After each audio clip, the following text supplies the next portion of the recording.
Welcome, councillors, to the Chief Executive Employment and Remuneration Committee meeting for the 15th of April, 2025. We'll open the meeting with the Karakia. Can you?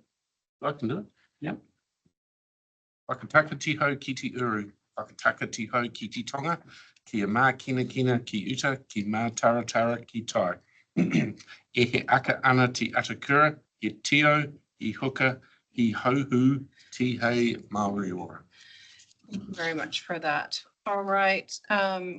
Councillors, we do have one item in our agenda that is in open session, and then the other items will be in public excluded. We do have Paul online. I see Councillor Downard. I see you online. Yep, can you hear me? Thank you. And in the room today, we've got Councillor Strange, Clarkson, myself, Councillor Hughes, Marr, and Councillor Nicol as well. Okay, so any apologies? Are there any apologies? We're done with everybody. No. All right, confirmation of the agenda. Councillor Clarkson, have to move that. Councillor Hughes, second. All those in favor? Aye. Opposed? Carried. Any disclosures of interest, any new disclosures or disclosures in relation to for the committee? Okay, we'll go to the receipt of the minutes for the 11th of March for the CEERC committee. No, I wasn't here and I couldn't check the recordings. Right. I'm happy to. Oh, Councillor Hughes. And I'll second. All those in favor? Aye. Opposed? Carried. Any comments on those minutes? Anything that anybody wanted to address? No. All right, we'll move on to our first item, which is item 6.1. This is on page 13 of your agenda. This is on our remuneration policy, and we have Stu. Yeah. Stu. Afternoon. Afternoon. I will take the report as read and take you through some of the interesting points through it. It's rather timely. You're be getting a recommendation in the next month or two for this year's remuneration review. So last year we did some things differently. We obviously did achieve that 5.1% increase, which was great across the board. But we decided that we would trial splitting out the performance and the market payments. And the idea was to enhance efficiency in doing that, just that would make the process a bit easier. And it also gave the staff their market movement earlier in their bank accounts, which was appreciated. And I'll take you through and just point you to a couple of areas of interest on the second page there. You'll see the bullet points. We always, try to do this within an affordable and sustainable way.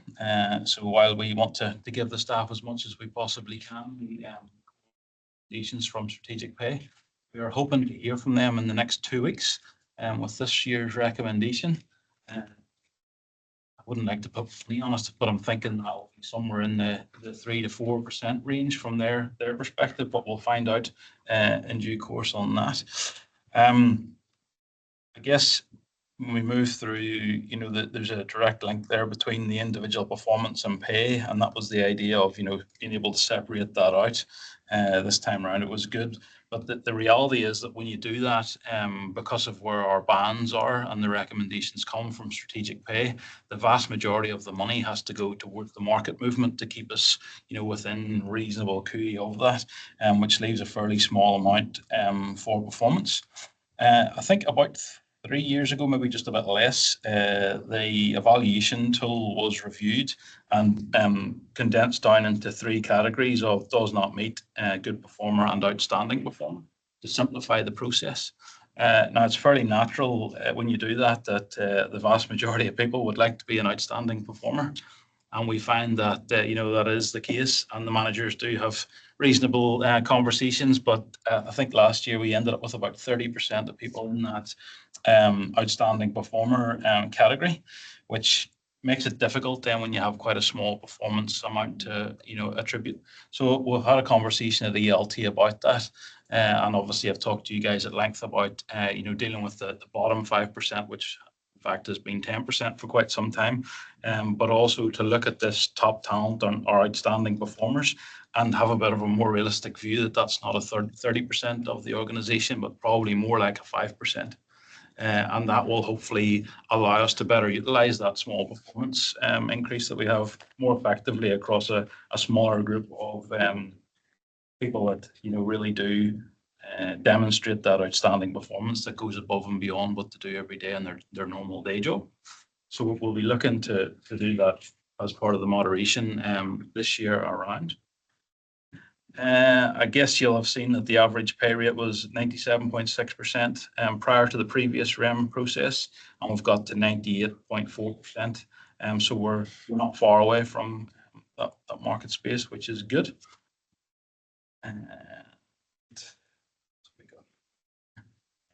At the end, on point 29, I've talked about, having a review of the process that we've got.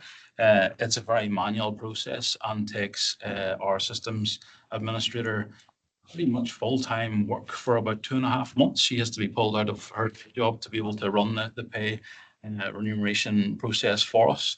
So we've been working across IT, payroll and P&C to look at automating some of that process so that we make it more efficient, quicker to administer, and also reduce the possibility of things going wrong. When you've got manual processes, things can go wrong. So we're hoping that that'll be reasonably delivered by this time around, and at least for the letter process, which is a large bulk of the time involved, that will be automated. So that's quite good news. But I'm happy to take any questions. If I could, through Madam Chair, just make some additional comments to that and just maybe touch on a few of the things that Stu said. So I guess over time, we've tried to get it so that our average rate is at the market. And, council, generously gives us enough money so we can kind of do that. But because we split off a little bit towards performance pay, we tend to never quite get there. And so I think every year you'll say we're trying to get ourselves up to 100%. In the last few years, the way the market's moved with, when things were starting, you could never give enough people and you're having to pay a lot more. What I think, if I've got this right, Stu, strategic pay was saying is the lower bands, the people who paid less, those markets tended to move a lot higher than the higher bands. And so, we've had the situation where, probably at the executive level and the senior management level, they've probably been on pretty low market movement for some time. So we had enough money to meet the sort of 7% plus where the lower bands, because we got to have that's where a lot of, work, especially field work, gets done. So to be able to give them a fair pay rate as well. So it's been kind of awkward. And on my mind, and seeing what strategic pay come back with, I've just got to make sure that we haven't imbalanced things too much. I'll be quite intrigued to see what it shows about how the different bands have moved this year, Stu. So we've got that position in range where we never quite run 100%. So we're still chipping away at that, trying to do it. But the reality is that we're putting in less for market pay. Performance pay. And staff who are newer, who come in lower position in range, because of our policy, tend to get first dibs, because it's easy to be an outstanding performer if you're only at 90% of your range. At 110% of your range, it's really hard to be an outstanding performer. So we tend to give, it gets skewed to where the money goes. Probably the solid mid-performance type person who's at 100% of range might be a little bit further up the band system. That's what's on my mind this year. And Stu, that's kind of what we're going to try and fix if we can, depending on strat pay comes back with. The other thing is, as Stu said, last year we tried something different. So we normally would give people their market movement in about September, backdate it to July the 1st. and their performance pay. So what we did last year was say we'll distribute all the market movement really early on, and then go through the performance discussions and give that later. And so we did a bit of a survey. I think got some of the information in there. Bit of mixed feedback on that. Probably slightly more people really liked it than those who didn't. But we had a bit of a discussion about the executive table, and we'll give that another go again this year, because there were more people who did prefer it than didn't. So, but it's not all staff. No. Agree with that. So just a bit more information. So just so I understand. So when you were identifying the outstanding performers, and you only have 3, right? You've only got, doesn't mean, Classifications. yeah, we used to have 5. classifications. Right. And so you were saying that with those 3, 30% were outstanding. But you're saying that you're going to moderate that somehow because you feel that 5% is more representative of what you would consider to be illustrative of those who are really outstanding. That's right. Okay, I just wanted to check my understanding of that. The other thing I was going to ask is, what have we allowed for in the proposed annual plan? Because I'm just thinking about with the LTP, remember when it came back for decisions, the market had moved because we'd used the March data instead of the September data. And there was quite a shift. And I just want councillors to understand where we're at this time. So what have we allowed for? I think it's around 4.5%, somewhere in that sort of. 5, yeah. I think it was 4.5. Yeah, and we said we'd update that when we get the strategic pay data. Right, and you're thinking I would be very 90% sure it'll be less than that. less than that. Okay, great. We did that based on the September That's right. Right. strategic pay data. Yeah. And then we do it twice a year.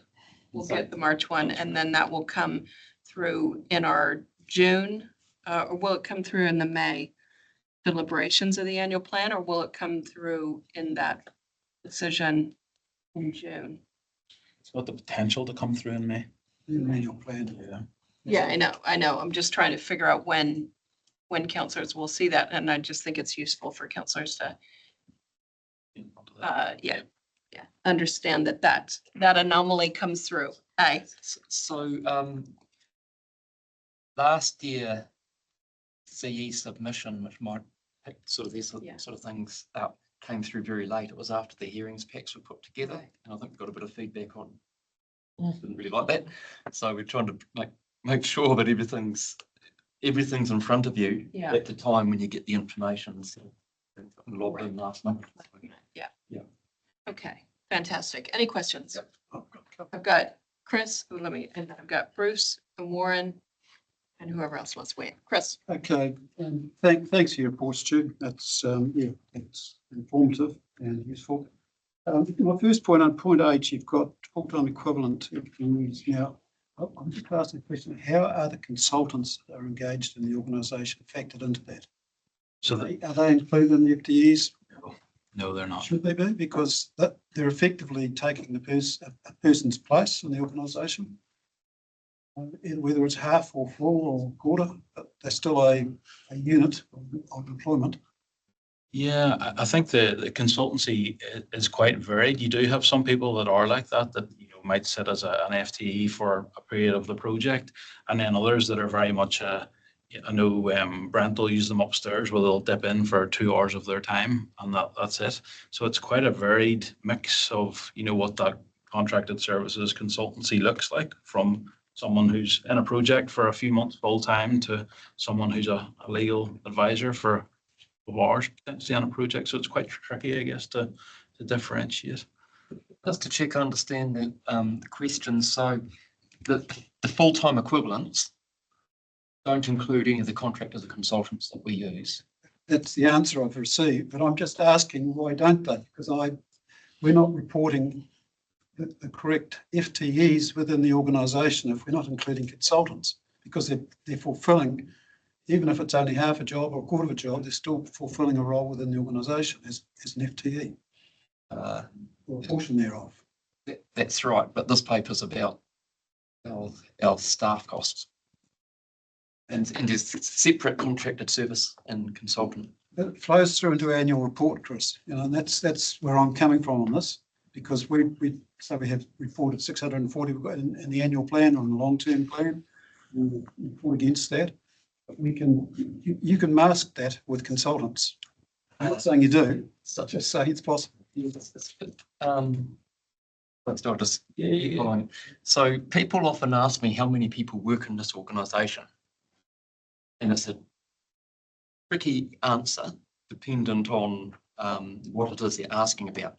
So I'll often say, for example, when Warren rang up and said that the media and the Thames Coromandel were reporting something that didn't smell right. And we went back and it's like 629 FTEs.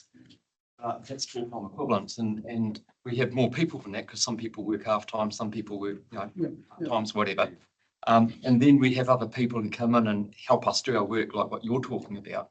And I say, the best way I can explain it is if I send out an email to kind of an all-staff email, it tells me it goes to about 730 recipients or something like that, depending on the point in time of if we've got people coming in working for a short period of time on a fixed-term contract or not.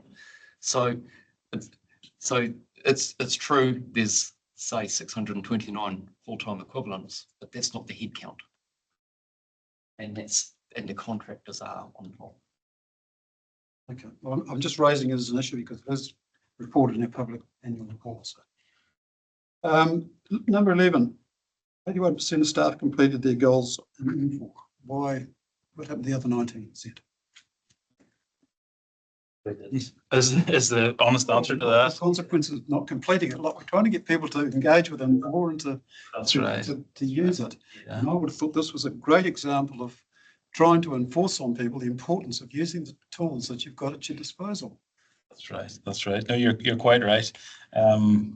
There's no excuse for that really. It's a metric that's put out there, and we discuss it at the managers forum, and the 122 managers that we have across the organisation are reminded of it, and we've got a P&C team that partner with them to help them do that, but unfortunately not everybody does, and I guess some of that 19% have potentially fallen into the 10% that we're dealing with.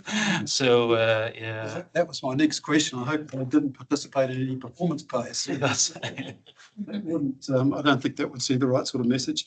Very encouraged. I'm a great supporter of performance pay. I think that provided it's done properly can encourage the right sort of inputs into the organisation. Whereas if everyone's treated equal, and no, we're not all equal. It doesn't happen that way. So I think it's good that people recognise that and it's being taken as a positive. Once again, I'll cover the 10% out a year. I don't see that as, I think that's just the norm. In fact, it's quite a low, I would have thought. So, yeah, well done. Yeah, so that's probably my questions. Thanks. And I do suggest that the pay rate increase will be below 3%. It comes out. That's what I'm hearing. You guys should take a bet on it. Well, I'm happy to. All right, Councillor Clarkson.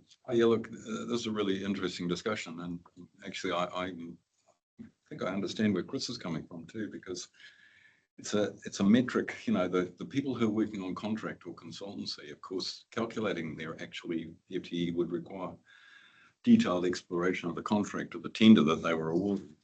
But it is a useful statistic to know, if you did that sort of calculation, what the total workforce is to deliver the outputs or outcomes that are being sought by the council. So I like the line of inquiry, Chris, and because it can point to a number of things in an organisation. It can point to a lower than required staffing level.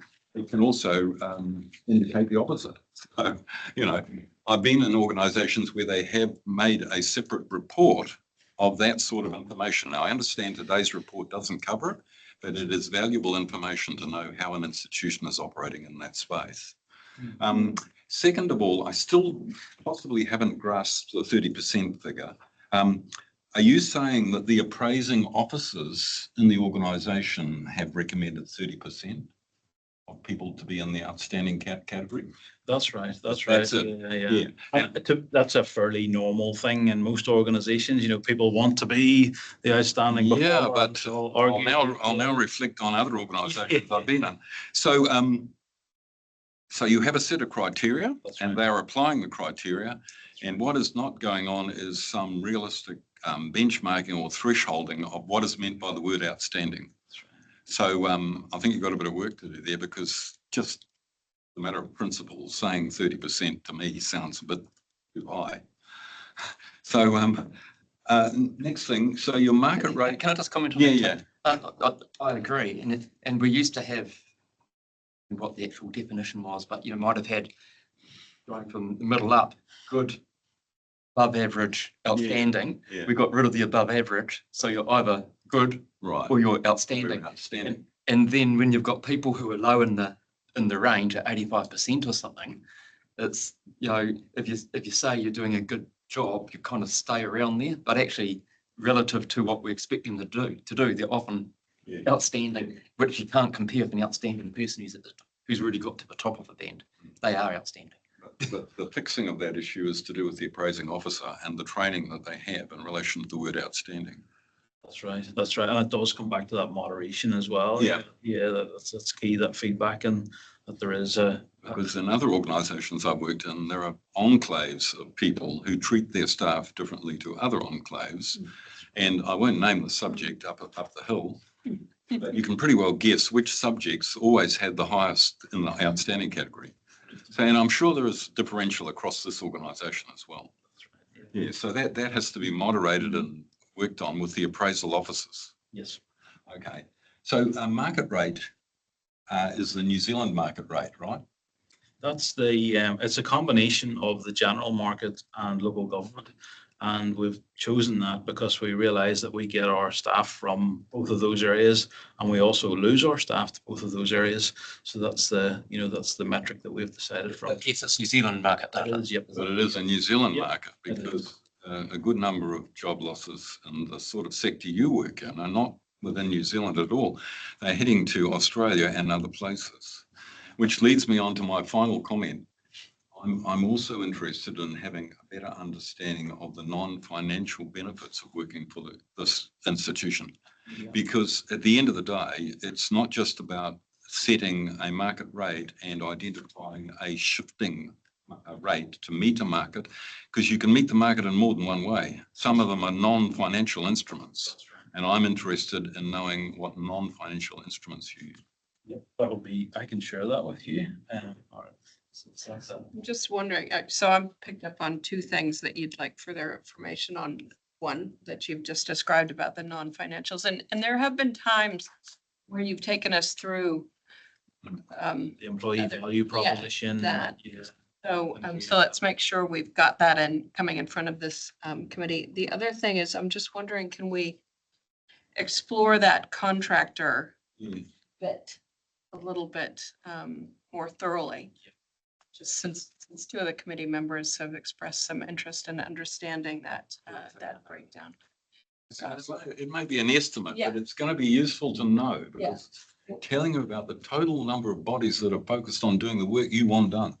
Well, it's also quantifying in terms of monetary cost, and that was done. Janine actually did that for us because Ben asked that question in council. Yeah. So the database must be there somewhere, Chris, to provide that information. So we'll I think note that would- those things as action It would points. be good to have that monetary dated annually as well, that monetary cost. Just in terms of the non-financial benefits that is evident, just a comment, one of the interesting things that's happened in local government, and particularly in the Waikato, after Hamilton City went to providing health insurance, that was a big deal for their employees. Yeah. And a whole lot of other local governments gone and followed that, compete with them. We haven't. What Hamilton were fortunate to do was get an extra lump sum on top of in the years when the salaries were climbing quite a lot. they managed to get a bit extra Mhm, on top, so it didn't get pulled out of the salary component. mhm. No, we haven't done that because the view we take is staff would probably rather have, if we've got salary, they have the money in the hand and they can choose how they choose to do it. But it has become something that has become an attractive part of some local government. I Yeah. know of staff members that we have lost to Hamilton City because of the insurance thing. So I think that that's worth bringing that back as part of a report on the value proposition is it timely for us to revisit this or checking in on any? I think the relevance of that is the connection to what you would call the outstanding performance category too, because the big issue often with the people who are truly in that category is they're looking more widely than this country. And so you can meet the market in a range of ways, not just financial. And that's why it's important to know all about those aspects, because if you have really outstanding people and you've got to hold multiple ways of holding them. All right, I've got Warren and then I'll come to you, Paul. Yeah, it's mentioned a couple of times in your report, Stu, but if I go to point 23, can you just help me understand, there's a percentage coming out of year-on-year savings from vacant positions. If we're not filling them year on year, why are we budgeting for them and why is so making that money available? Yeah, so that is to account for whenever you have turnover. So if someone leaves a role and then you have to recruit for that. So that's something that Janine has built into the finances of the organisation. And we normally see that kind of 0.2, 0.3%. Am I right in saying that? Yeah, so we build in, the assumption is there'll be a 10% turnover.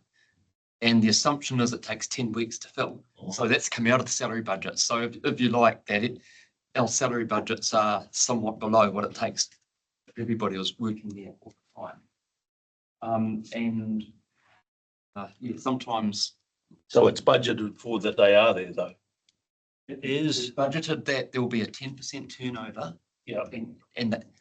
So 10% of staff won't be there for 10 weeks.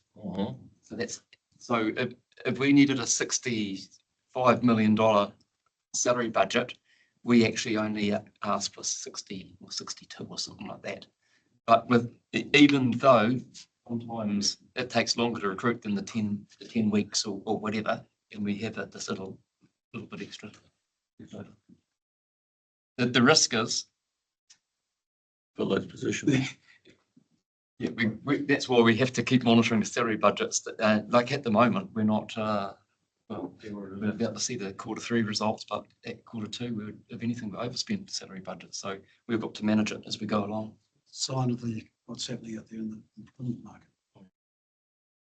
The assumptions that we put into the budgets could put us the other way. Yeah, thank you. That was my only question. Paul. Thanks very much. Hey, Stu, thanks. Good report. First, a question. You say that last year, those who didn't achieve a good performer level didn't get the 4.5% general movement. Is that right? Yeah, so people that are under formal performance management or have had discipline aren't eligible for that movement. Is that a different answer? So I heard you had 3 categories. Yes. You had a good performer, you had an outstanding performer, but if you didn't reach the level of good performer, you didn't get the 4.5% at all. You got none of it. Is that right? That was the direction, yeah. Sorry, it doesn't sound like an unequivocal yes either. I don't think it is unequivocal that yes, because it kind of depends. There can be people who, again, because we've only got 3 categories and not 5,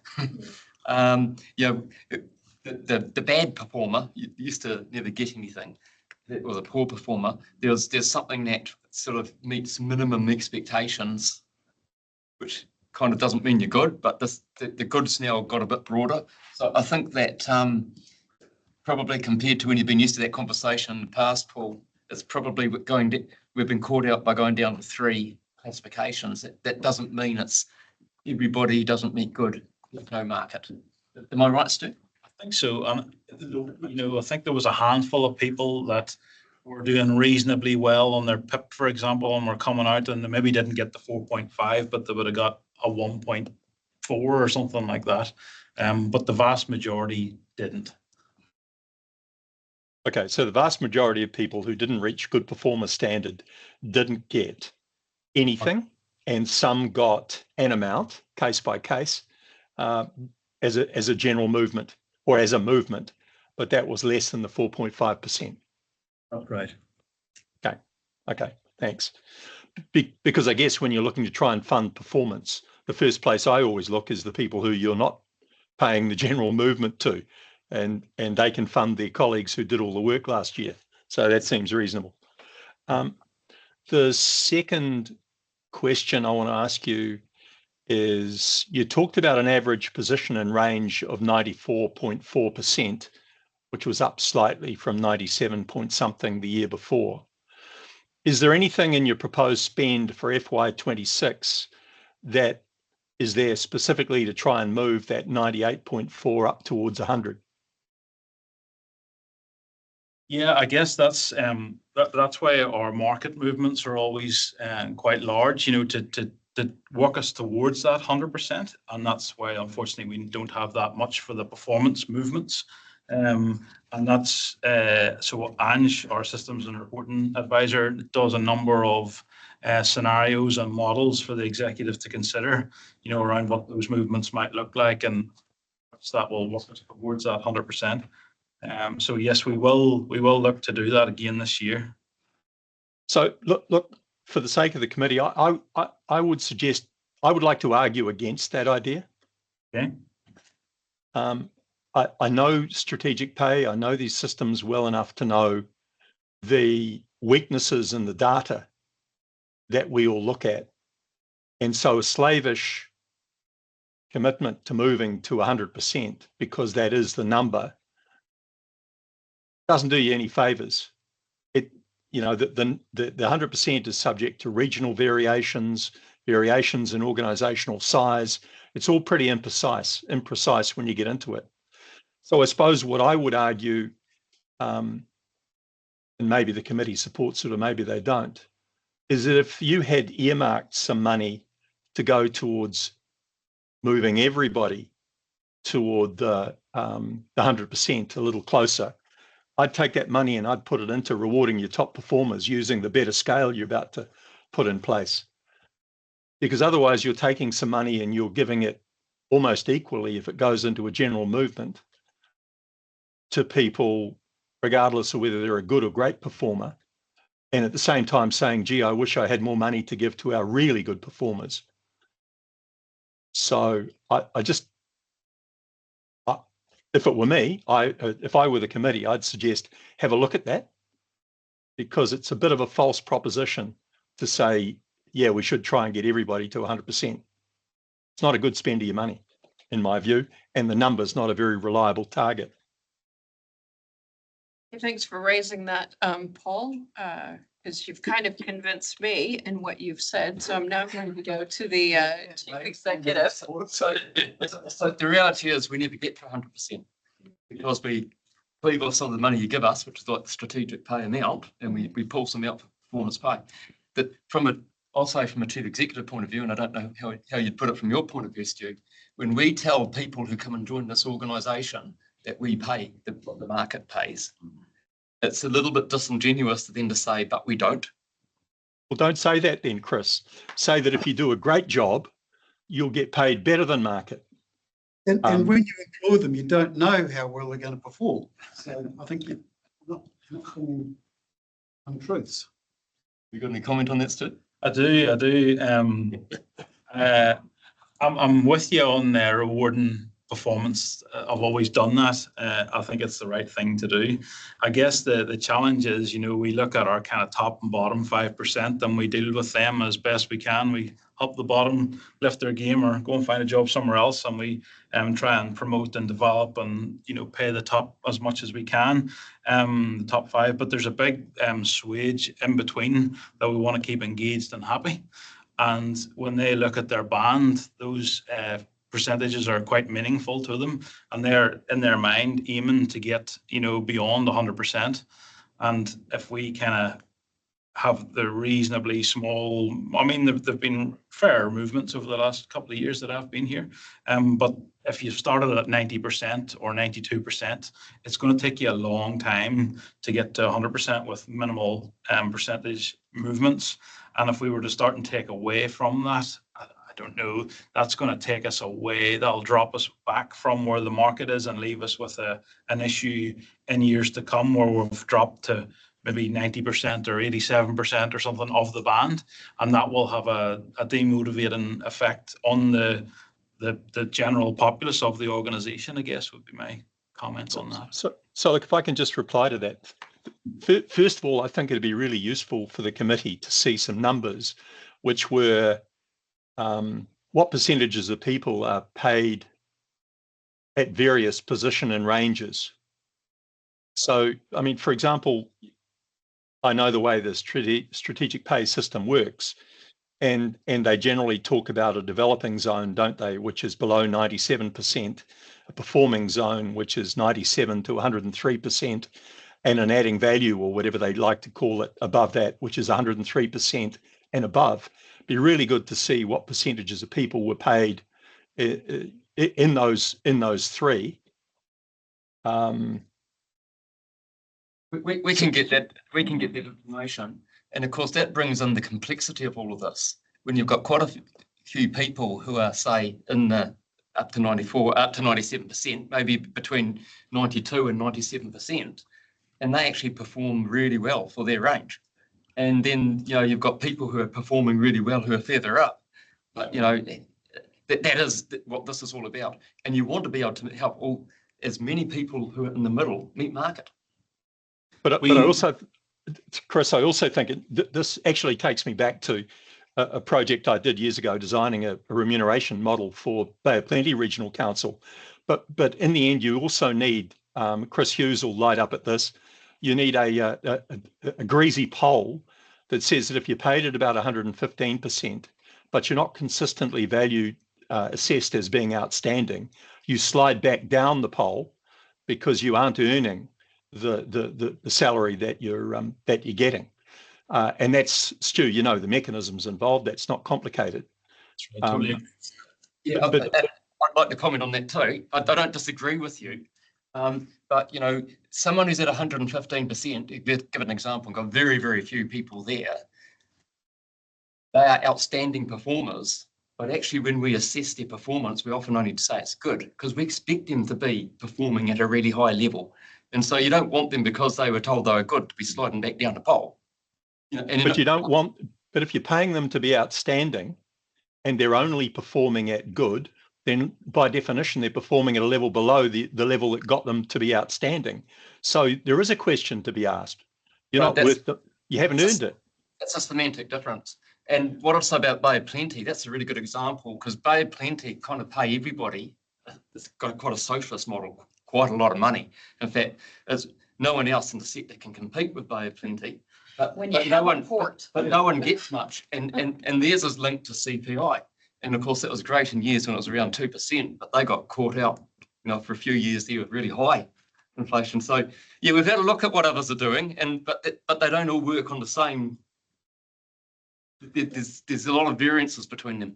That's an interesting observation you make, because traditionally the Bay of Plenty pay rates have been below the Waikato, because it's deemed to be a really nice lifestyle over there, and people are prepared to give way on income to enjoy the lifestyle. Regional Council.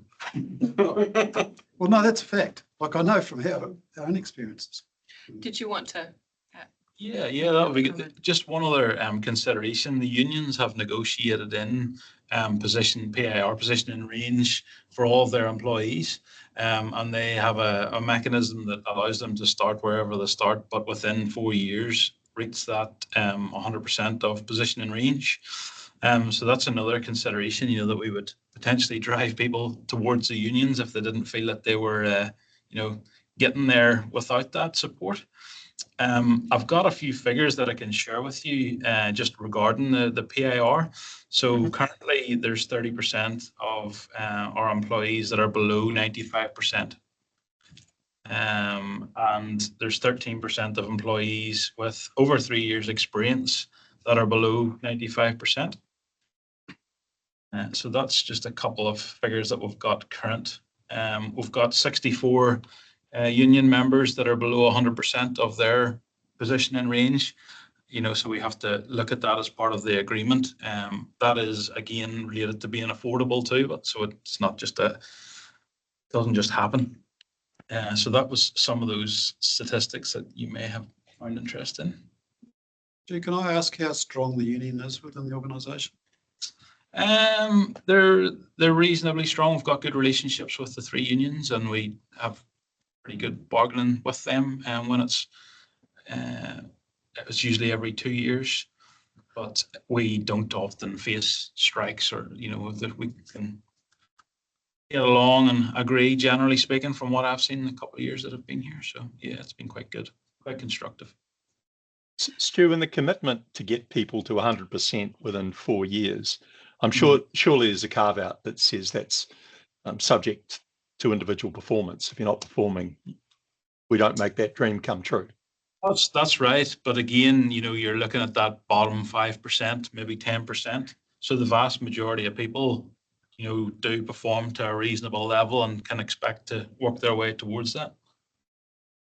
One last observation in the interest of moving things along, I'd support anything you're doing to increase the number of, or redesign and increase the number of performance categories you've got.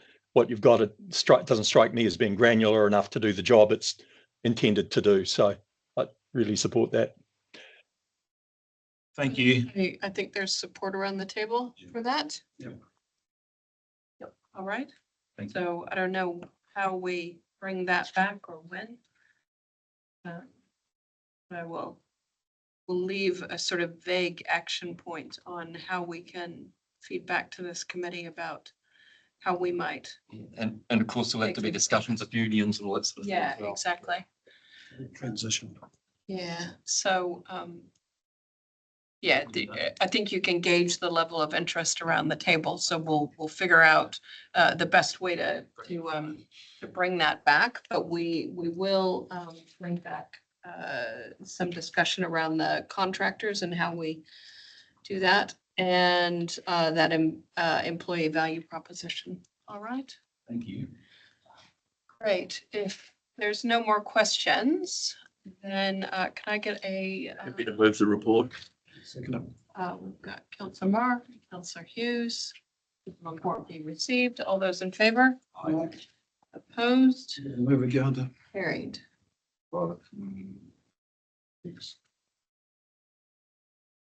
Thank you. Thank you, Stuart. Thank Good you, afternoon. Stu. There you go. Good to see you. Right, so we've got who's moving. I'll second it. All those in favor? Opposed? Carried. One moment.